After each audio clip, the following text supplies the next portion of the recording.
Hi, welcome to the Chad Bozarth Show. Thanks for listening.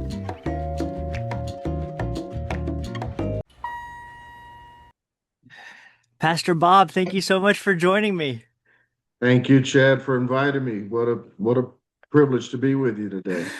You know, we just met in person for the first time last week, and you shared a little bit about your testimony. And as I was listening, I said, "Oh my goodness, I've got to interview you for my podcast. I've got to just share your testimony." It was amazing.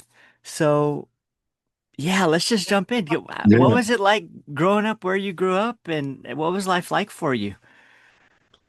Yeah, so I tell you what, I grew up in the Oak Cliff section of Dallas, which you know very well. And I grew up in a very loving family. Mother and father really loved us and cared for us and did everything they could for us. Only problem was they were very young. They were still teenagers and Mm. didn't finish school or anything like that. And we came from a really big family and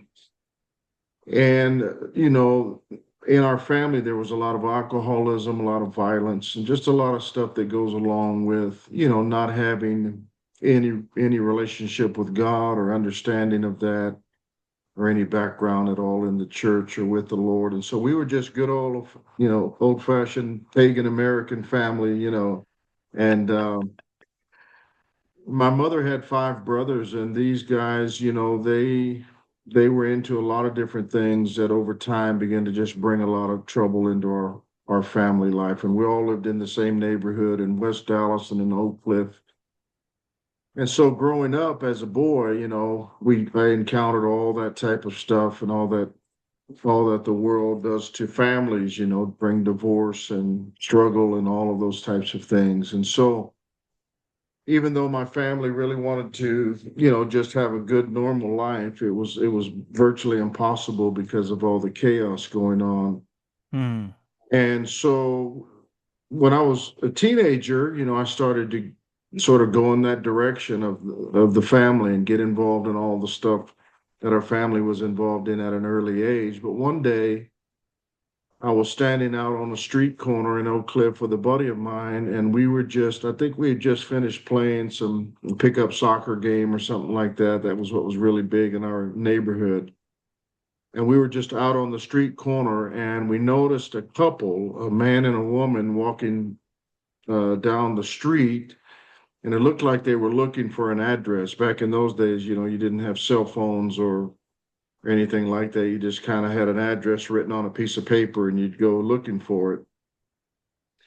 And they walked up to us, and it was a redheaded, freckle-faced man with an American Indian woman. And I knew immediately that she was an American Indian woman because she looked like some of my aunts, and looked just like her. And so I recognized her look. And what was interesting was he came up to us and he began very quickly, immediately, not to talk just about small talk, but he started talking about God and the Bible and Jesus. And he began to tell me how much Jesus loved me and that he had died for me. And I had never heard that before. And what was interesting, Chad, is that when he began to share that with me, he had a Bible with him and he started opening the Bible. And when he did, the woman took a few steps back and she bowed her head and began to pray. Hmm. I know now that she was interceding for us. I didn't understand it back then. I thought it was, there was witchcraft and all of that in our family going on, and I thought maybe she was casting a spell on us or something like that. Really? So, Yeah. like, when this guy approached you, you were standing there. What was that like? Did that feel weird, or what were you thinking when this guy came up that he was just asking for directions, or what was your Yeah, take on what was going on? it was just such a strange deal because I knew he wasn't from our neighborhood. We didn't recognize him. And I had never heard what he was talking about before. And I just thought this is we're having a meeting here with some people that are either going to cast a spell on us or they're going to do something very strange that I didn't understand. And but what happened was when he began to talk and he started to share some scriptures with us, immediately, if it hadn't have been for this, I think I would have done what my friend Paul did, which was he just immediately said, this isn't for me. I'm out Mm, of here. And he turned mm, around and walked away. But something inside of me just began to almost like my heart began to break. That's the only way I can mm, describe it. Like my heart began to melt mm, with every word that he shared about Jesus and the cross. And my heart began to melt. And I somehow, as a teenager, the thought that crossed my mind was, if I don't, if I don't listen to what he's saying, and if I don't accept Jesus, I will be empty for the rest of my life. mm, I don't know how I understood that. It was just a thought in my head. If I don't have what he's talking about, then I'm lost. I'll never have. I'll be empty for the rest of my life. That was a feeling that I had. mm, It was the strangest thing. It was foreign to me, and he just continued to just talk to me about, you know, how my life and my sins and the sins of my family are what has broken my ability to have God in my life and receive the gift of Jesus Christ, eternal life. And it was almost like he knew where I came from. He knew what I was going through. He knew mm, somehow that my heart, even though I tried to keep a hard veneer because, that's the way I grew up. In my heart, I was afraid. I was afraid of everything, Chad. I was afraid of my uncles would come over on the weekends early in the morning, drunk, pounding on the doors. They would get into big fights. They mm, had guns. I was literally afraid my whole all the time. mm, Even though, in the neighborhood you can't portray fear, you have to portray, that you're ready to fight, you're ready to do whatever you got to do. But I was afraid and I was scared. I was a scared kid. mm, And he spoke to that. He said the Lord loves you and he knows, what you're going through in your family and all of these things. And he just began to share the gospel. And I remember very clearly when he came to the part, he opened the scriptures and he talked about going to hell. He said there's weeping and gnashing of teeth. I mm, remember that. I'd never heard that before, but he mm, described hell to me. And I remember asking him, if I go to hell, will I feel the fire burn in me? And I don't even know how I came up with that question, but that's what I asked him. And he said, and he showed me, you know, in the Bible where it talks about that. And I just, I just stopped talking and just paused for a moment. And he said, are you ready to get saved? Are you ready to receive Christ as your Lord? And I said, I am. And he said, well, in order to be born again, you have to get on your knees. I mean, looking back, okay, where did that theology come from? But he said, you have to get on your knees and accept Christ. And I said, okay. And I got on my knees there on the street corner, in front of the whole neighborhood. And he led me in a simple prayer. We know now is what they call the sinner's prayer.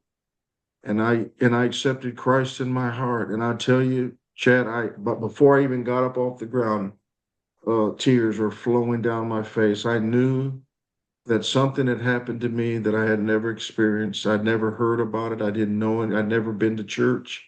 I went to maybe one Catholic mass that was in Spanish that I didn't understand. That was it, with my mm, grandmother.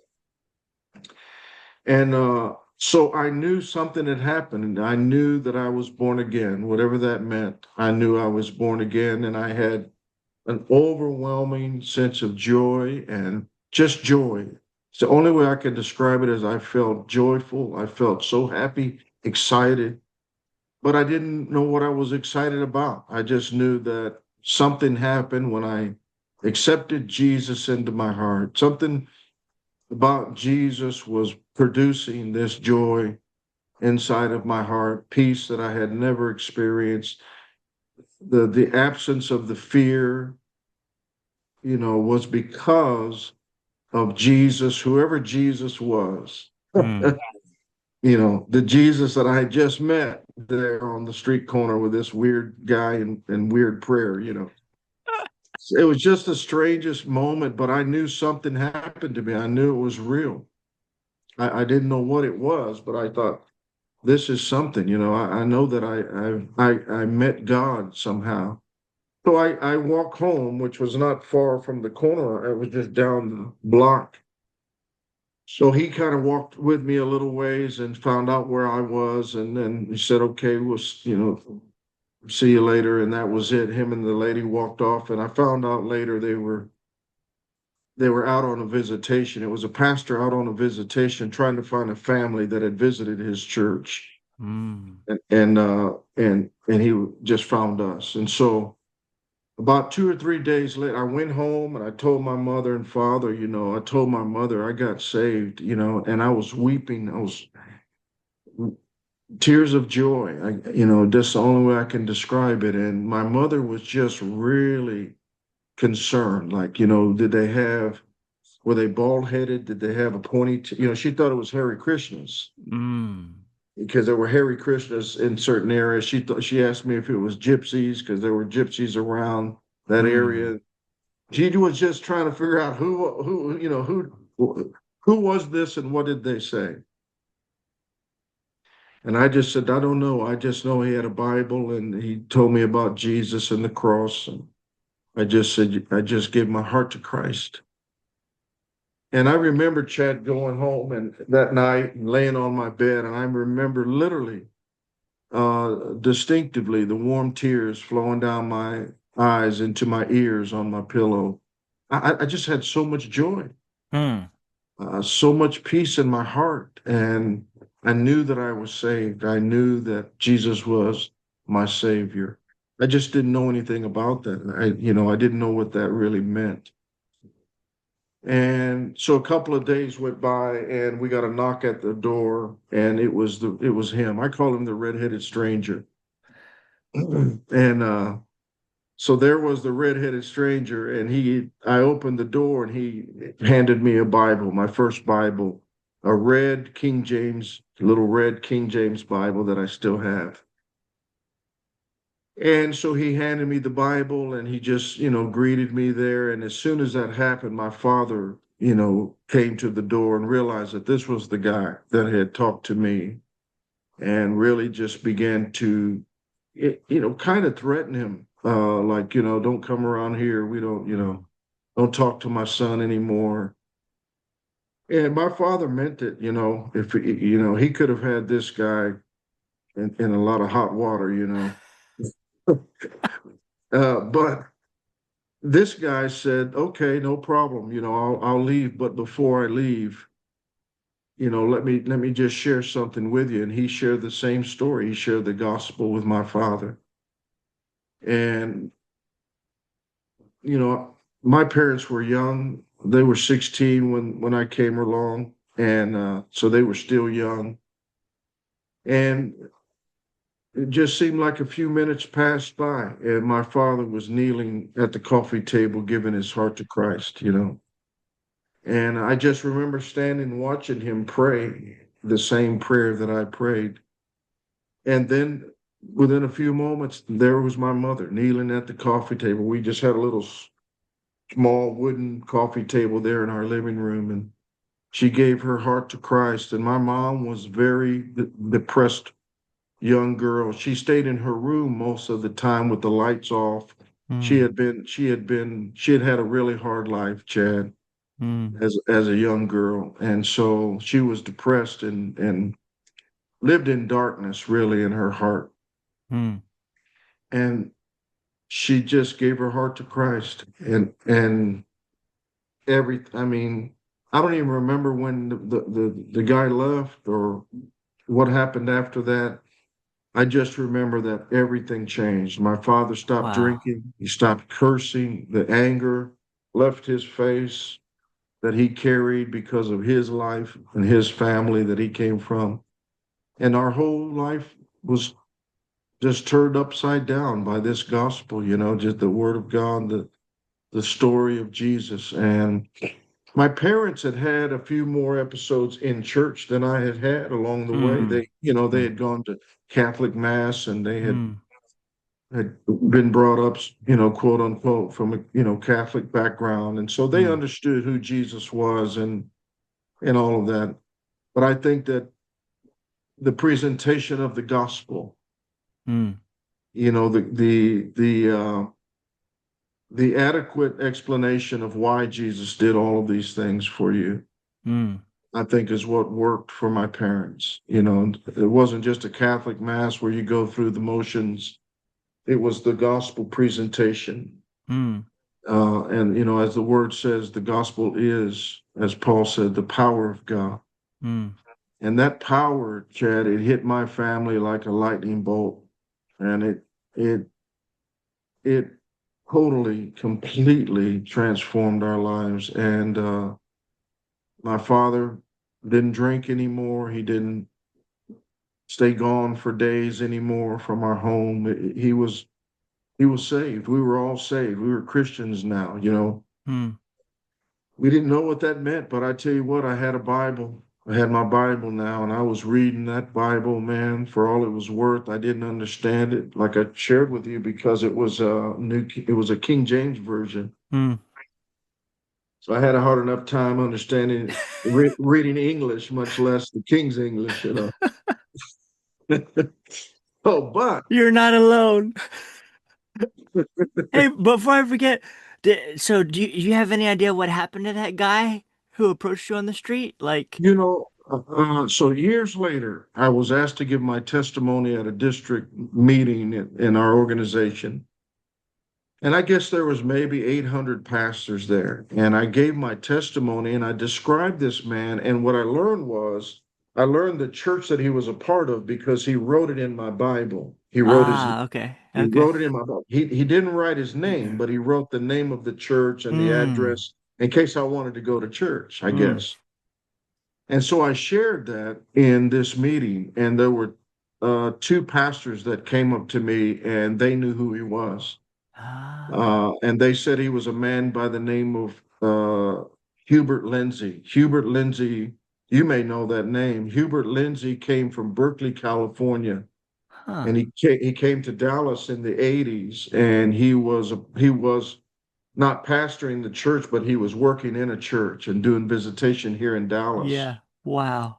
And the reason why they recognized who I was talking about was because he had an Indian woman that would go with him on visitation, and he was missing his two front teeth, which that was something that I distinctly remember. He Wow. he didn't have his teeth, and the one pastor said that he was witnessing to a Hell's Angel, and the Hell's Angel knocked his teeth out.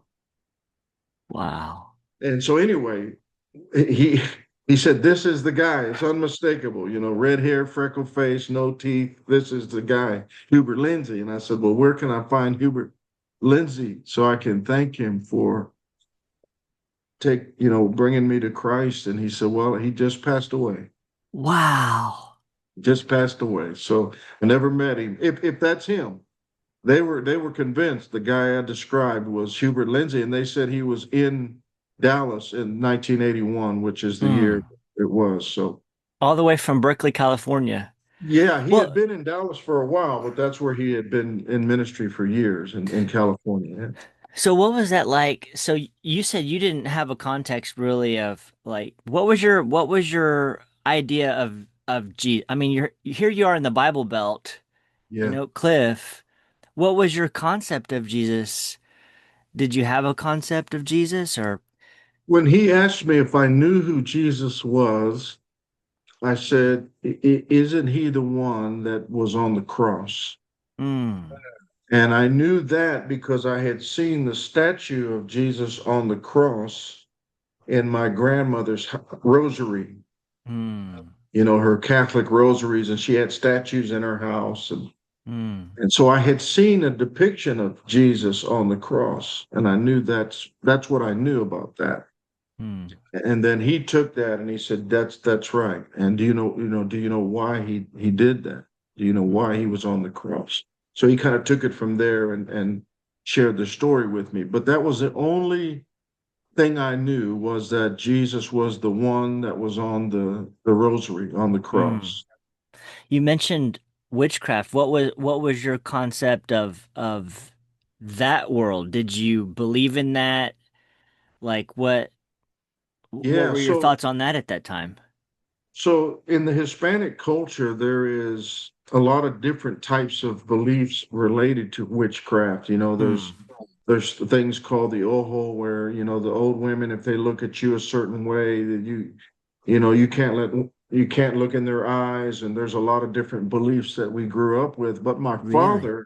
yeah, my father, his father was very abusive, and so when he was a teenager, he went to live with his grandmother, and his grandmother would take him to a black magic mass or a witch doctor every week, weekly. That was sort of their religion, was Really? learning how to cast spells and learning how to do all that kind of stuff. So I learned the language and the thoughts about that from my father's life, from his what Hmm. he had gone through in his life. So I believed in that. I knew more about that than I knew about, Christ or the cross or God or anything like that. So that was what we sort of grew up with, that sort of culture, and some in some families it's stronger than others, but that's sort of our background. We didn't practice any of it, but we just knew about it. Hmm. But I thought that when I first saw the lady drop back and begin to pray, I thought this is what's about to happen. Hmm. These guys are going to, maybe they're going to cast a spell on us of some kind. That was my thought. Wow. And so, but when he began to share the gospel with me, I knew that that's not what's going on here. She's praying for us. She's interceding. I didn't know that, but I knew she was praying, not doing something like that. So yeah, so it was just incredible. And then I just for the next 2 years, I just read my Bible every day. Um, I I just became I just had such a terrible hunger for the Bible, just Hmm. read the Bible nonstop. Back in those days, there was a Christian bookstore on Jefferson called His Place Hmm. in the 80s, and I found out about it, and I used to go there every week, and I would try to get books of learning, try to learn more about my faith. And I remember coming across a book by Melody Green, Keith Green's wife, called No Hmm. Compromise. Wow. And I read that book from cover to cover. Then I found another book called Run Baby Run by David Wilkerson, by Hmm. Nikki Cruz. Nikki Cruz, yeah. And I read that book. I was just uh, captivated by that, and I would take it to school and I would read. Then I got another book by a man named David Albritton named Please Let Me Preach. Hmm. And these books, they just became my discipleship, my disciplers. They just discipled me, and I learned about Christianity through reading the Bible and reading these books. Hmm. And it just fed my spirit for 2 years. And after about 2 years, 2.5 years, I began to struggle a little bit because my friend Paul was still there on the street, and he was still my friend. And he had five brothers, Hmm. and his brother, he was the youngest. So his brothers would bring all types of stuff into the neighborhood, bad Hmm. things. And they would try to, they would introduce us to a lot of bad things. And so Hmm. I was really struggling to hold on and, overcome what was going on in my neighborhood and at school. I was really struggling.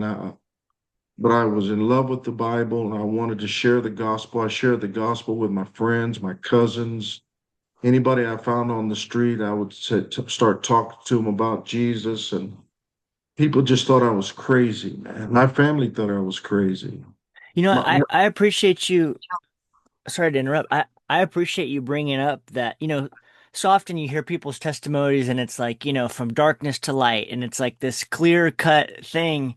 And Yeah, like for the rest of us who maybe, there's been ups and downs, it's like, oh, yeah, well, I got saved when I was 5, so all the major sinning I did was after I got saved. You know what I mean? It's yeah, like, and yeah. and so I appreciate you sharing that it wasn't just Oh, yeah. this. Yeah, I mean, I knew that I was saved. I was completely radically saved. I knew that I had an insatiable hunger for the Bible and for prayer and for sharing the gospel.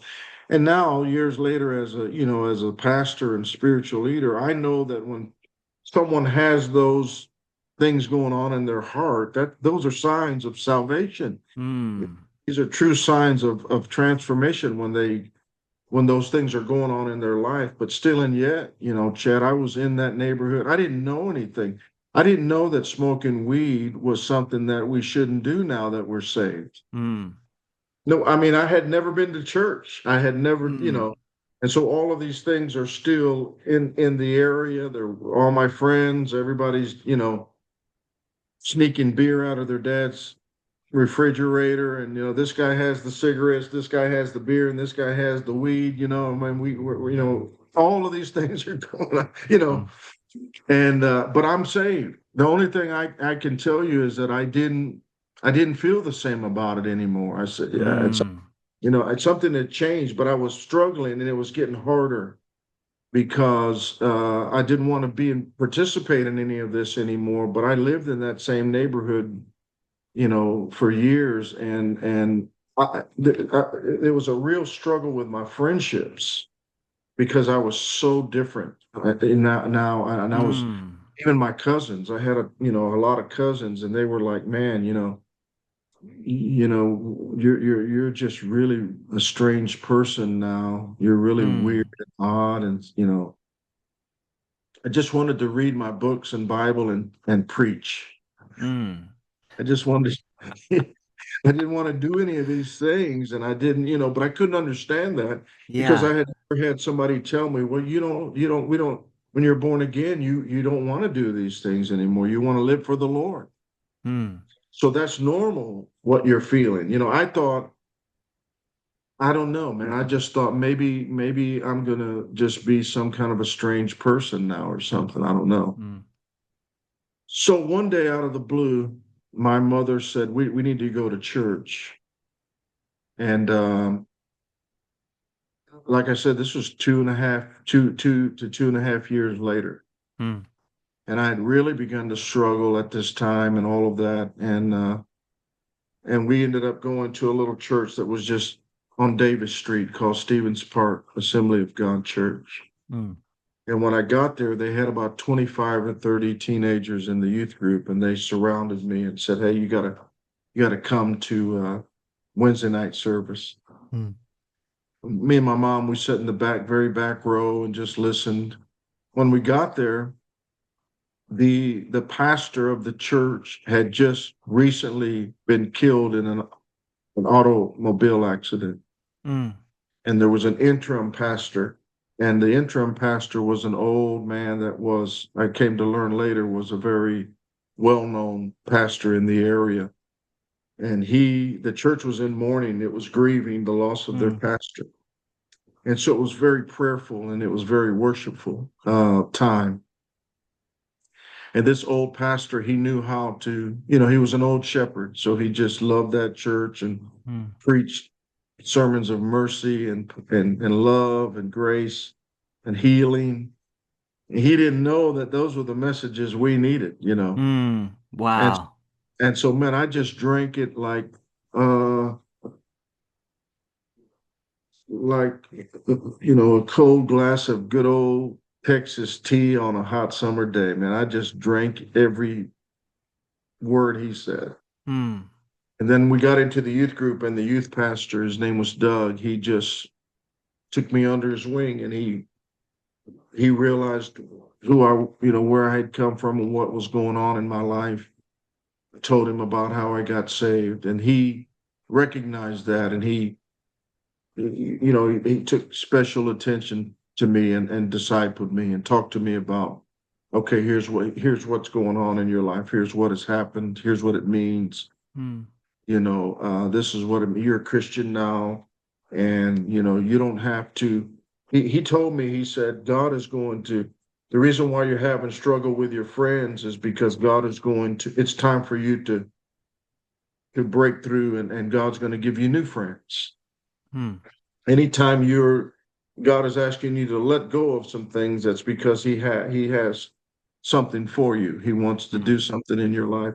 And he was right. When I realized I didn't just cut my friends off, but I just began to distance myself from my friends and the lifestyle that came with that. And my church friends became really the replacement of all of that. Hmm. But I really struggled, man. I struggled because it just it just took me a long time to get acclimated to church life and the Christian life.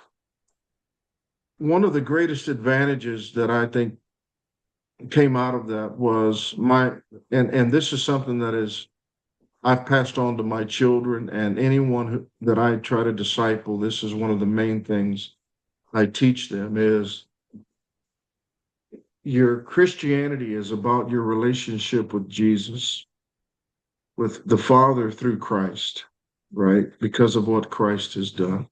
It's not about religiosity or the church buildings and all these things that we equate my Christianity with. It's really about, Jesus died for us to reconcile us back to the Father. Everything Hmm. he did was so that I could have a relationship with God, Hmm.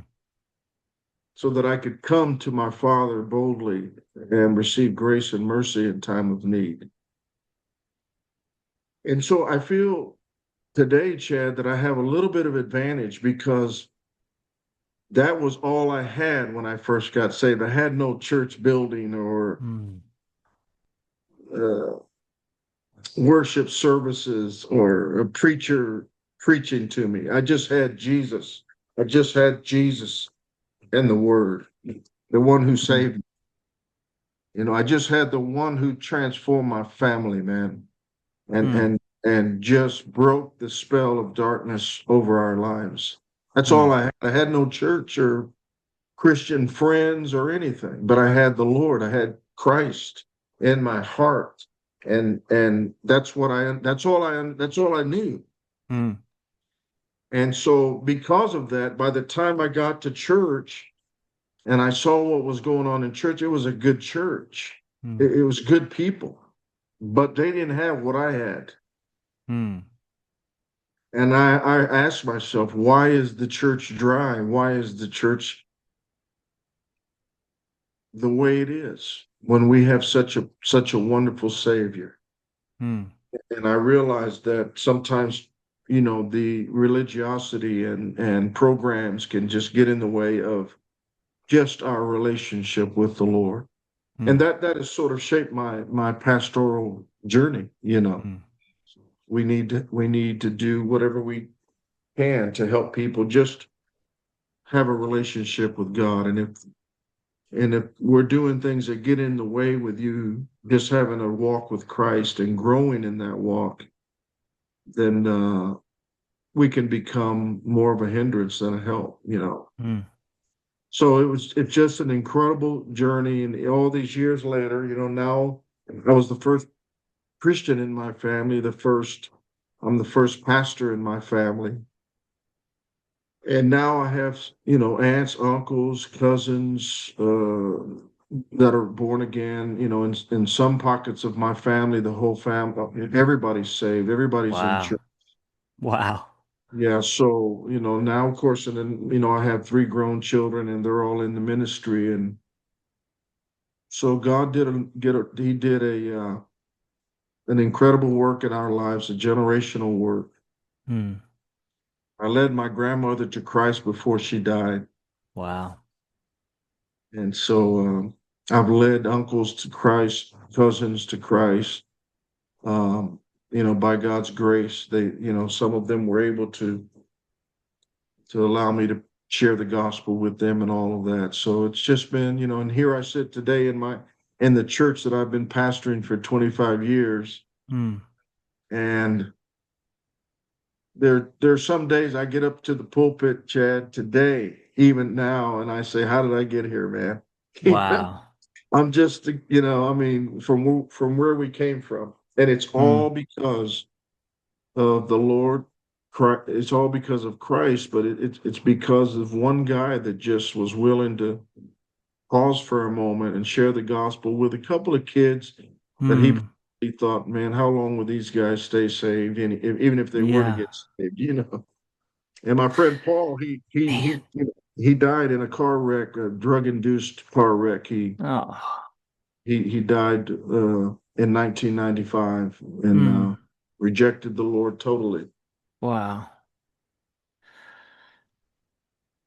I know you have a heart for outreach. I mean, it just blows my mind, like you said. I mean, this random is the wrong word, but this seemingly just random encounter on the street.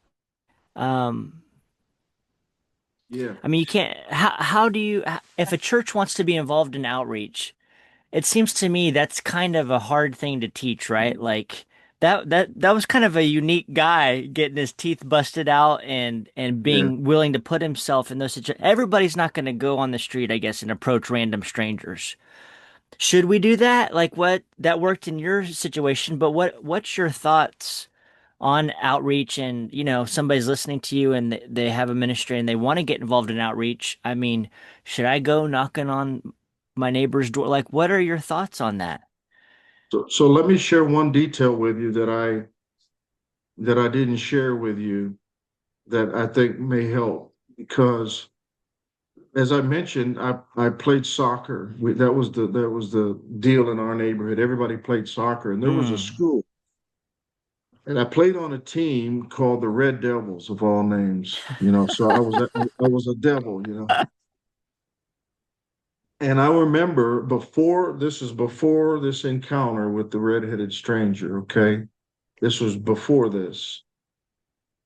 One day we were having a scrimmage game, our team. We were playing against each other and we're out on the field and we're playing. And I'm telling you, man, I love to play soccer. And I was just, we would just really play hard. And I don't know what was going on.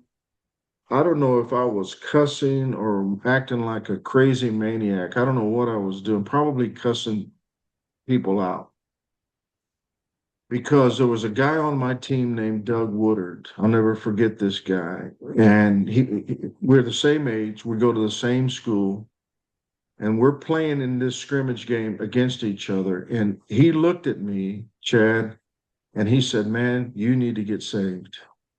Hmm. Interesting. So now think about that. I was like, I mean, I must have cussed him out, and that was his response. Wow. And I just remember him saying, "You need to get saved," and I thought that was the odd. I had no point of reference for that comment. It just seemed like the weirdest thing in the world. It certainly didn't relate to anything I was saying at that, or seemingly didn't. But what was interesting about that is, fast forward now to the encounter with the redheaded stranger, Mm. and the redheaded stranger said, "You need to be saved." Interesting. And so when he said that, there was that phrase again. Mm. And that was one of the things that caused me to realize I need to have what he's saying. Interesting. So the reason I bring that up is because Doug Woodard planted the seed. Mm. He just planted the seed that the redheaded stranger came and watered, as Mm. Paul talks about. Interesting. Interesting. So you're right. We might not all be the evangelistic level of this redheaded stranger. We may not all Mm. feel like, man, I can just go out and preach the gospel to anybody I meet. Mm. We may not all feel that way, even though I think all of us can can learn how to do those types of things in the right settings or to the people that God brings our way. Hmm. But I think every Christian can plant a seed. Hmm. Mm-hmm. Every Christian Interesting. can plant a seed. And anybody that you're in contact with and you know that the Spirit of God is nudging you, Hmm. you can plant a seed. You can say, hey, the Lord, I'm a Christian, the Lord loves you, or whatever the word is or the thought that comes to your mind. I think back to Doug, the thought that came to his mind is like, man, you really, you really, you need to get saved, buddy. You are lost. Oh man. And so yeah, that's my thoughts about it. Sometimes I've preached the gospel to somebody. I knew the Lord gave me a window of enough time to share the full gospel. Sometimes I'll just say, hey, you know, I don't know what your background is, but I'm just here to tell you God loves you. I feel the love of God in my heart for you. Hmm. And remember that God loves you and just plant the seed. So I think all of us, here's what I think about it also. In the American churches, we're getting away from the practice of planting seeds. We're getting away from the belief that there are still people that would gladly receive the gospel Hmm. like it talks about in the book of Acts, You know, right? I'll be honest with you. I struggle with that myself. Sometimes I avoid talking about my faith to other people because I assume that they have already heard this and rejected it. And so I'm Yes. just going to be annoying them by, you know, Yeah. I catch myself doing that sometimes if I'm being honest. And I think that's real. And I think a lot of us feel that way, including me. I get that trepidation in my heart that, man, these people don't care. This is old news for everybody. But we're learning, of course, my example, my life is a reminder to me that it's not true. I mean, we were Yeah. in the center of the Bible Belt, and we'd never heard that. So, Wow. and we were ready to receive because of the darkness in our life. Hmm. And now, 40 years later almost, now there's so many people in America that do not have a church background, Hmm. that don't have a Christian heritage. So now we're in a totally different time frame. Yeah. And now Hmm. there is receptivity, to Hmm. the gospel. But what has happened is the enemy has sold a lie to us that we are believing in the American church, which is this is a post-Christian nation. Hmm. Nobody wants to hear the gospel anymore. Nobody believes it. No one trusts the church or pastors anymore. Hmm. And so the enemy has sold that lie, and a lot of us have believed that lie. And maybe we haven't believed it totally, but it certainly has beat us back Hmm. as the body, with boldness in proclamation and demonstration. So we have to, one of the things that I'm trying to do through our ministry called People Are the Mission is, just bring back these ideas of uh, people are receptive. There are receptive people Hmm. to the gospel. There are Hmm. people who would gladly receive it if we would present the gospel with love and with compassion, not with trying to beat people up or argue. Um, and one of the things we do with People Are the Mission, our ministry is I teach the demonstration and the proclamation, good works plus good news. Hmm. The good works are the acts of kindness and benevolence that we bring to people in our city. And many times that helps to give us an audience and an opportunity to share the gospel. And now one of the things too is that it takes longer. You may Hmm. have to spend more time with people, and it may take longer or be harder, but there are receptive people. And so, but I think that the simple truth is, you know, Doug planted that seed by saying you need to get saved. It was the oddest thing. Hmm. But I realize now, looking back, Hmm. that that's what was happening.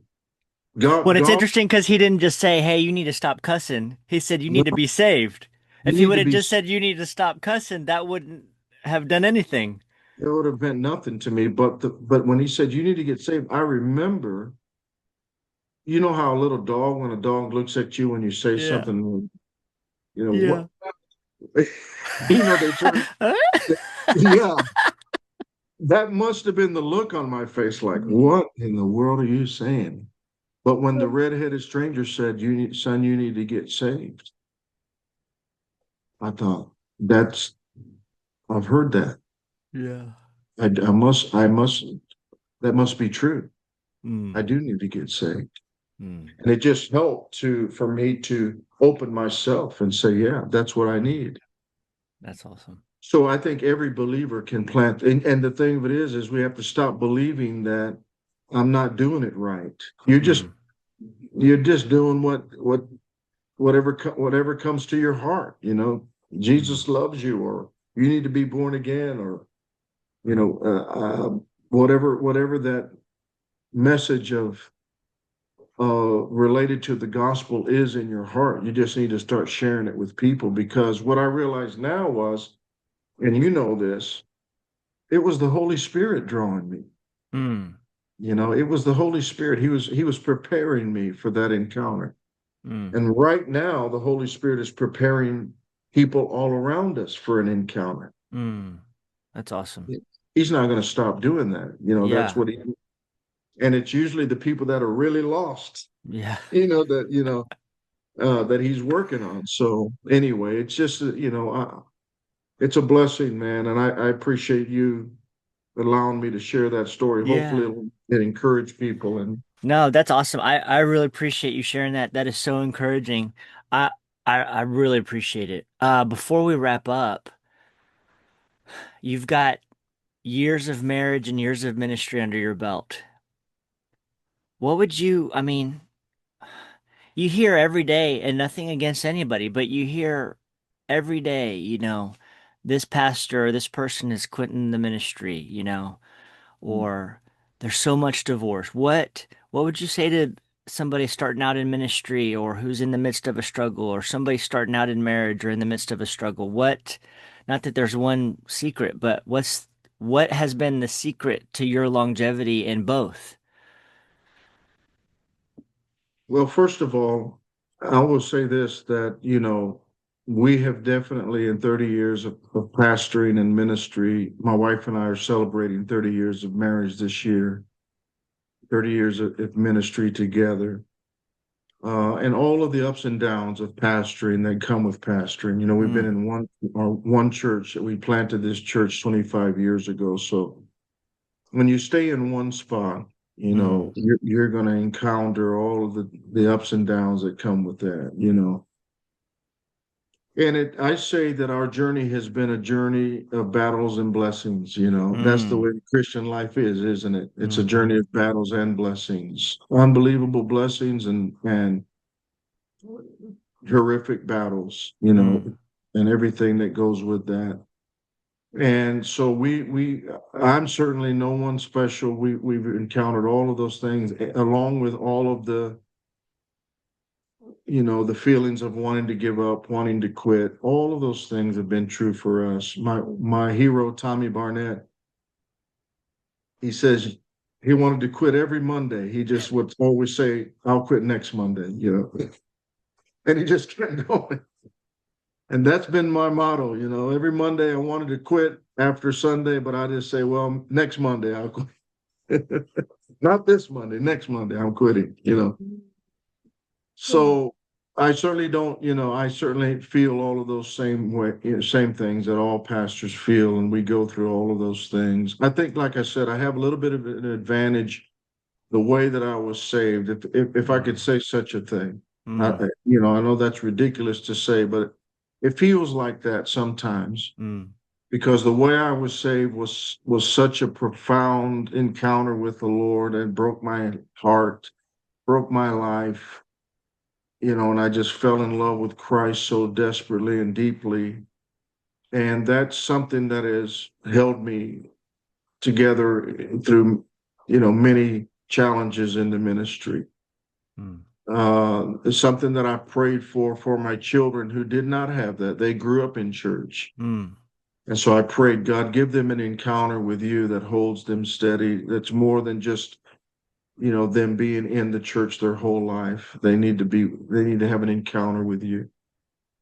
But there's one thing that I will say that I've seen it be a difference maker in my life and in the lives of the people that I have watched been able to persevere and make it through, whether it be a pastors or parishioners. There's been one thing that I have seen. If we say, what is this? What is the secret or a secret that I have seen? This is what it is. All of us are going to go through the the testing of our faith, the Mm, challenge to our confidence in God. Our culture is going to do it. Our own hearts are going to deceive us. Paul talks about that. Our hearts are deceptive. The difference maker that I have seen in my life and in people that I have served in the ministry is some people, when they encounter those battles and when they encounter those assaults on their faith, some people make a choice to run to God, mm, and some people make a choice to drift from God. mm, And it is a choice that you mm, have to make. If you study the Psalms, David's songs that he wrote, David would take the assaults against his faith, whether they were from an enemy, whether they were from his own failures, and he would use them to draw near to the Lord, mm, to cry to the Lord, to bring out his complaint to the Lord, mm, saying, God, when will you answer me? How mm, long, O Lord, will you allow my enemies to surround me and to assail me? How long will you let my bed float with tears?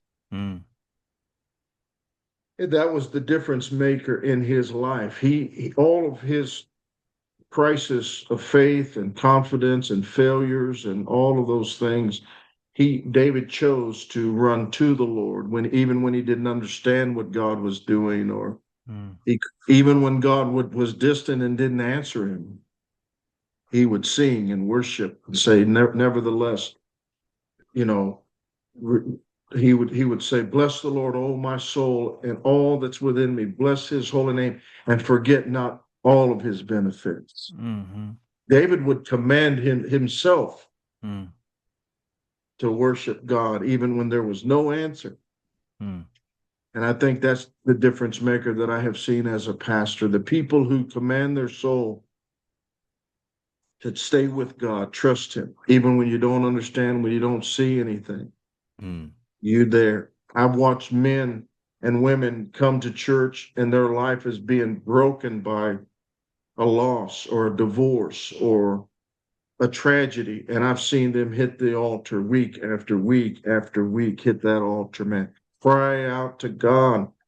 And you and I know this, Chad. If you continue to do that, God is faithful. mhm, Somehow he gives you the grace and the light. David said, the Lord is my light. mhm, I may be in a dark place, but the Lord is my light. mm, He's going to give me the wisdom and the insight I need if I just stay with him. mm, And then I've seen people in the church that when a tragedy hits that they don't understand, or a crisis or a failure, they give themselves permission mm, to drift away from God.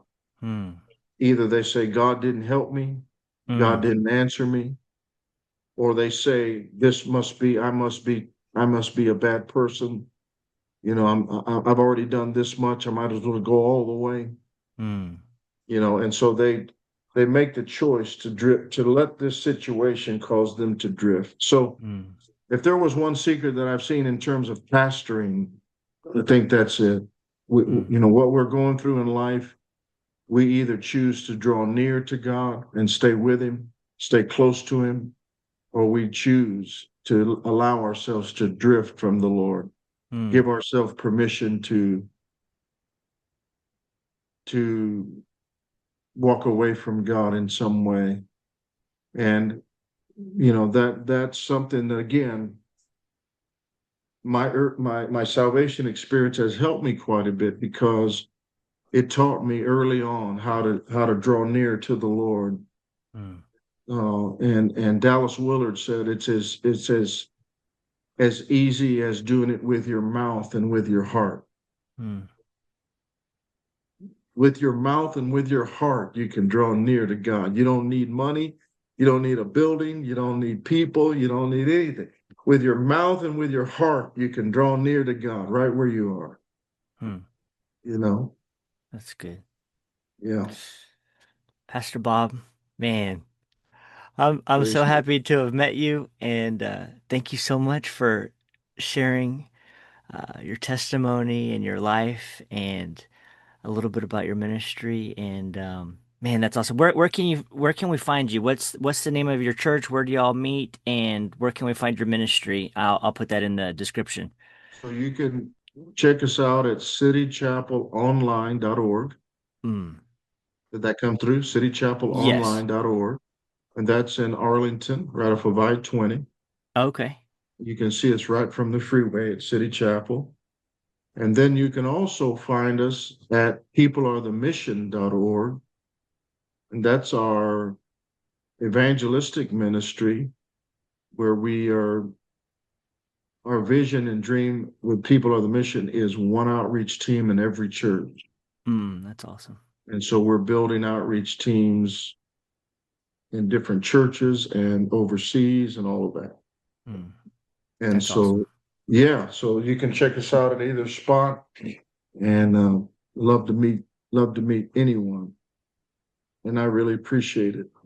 That's great. Well, Pastor Bob, thank you so much. And thank you so much for the invitation. It's an honor, and it's wonderful to meet you and get to know you a little bit better.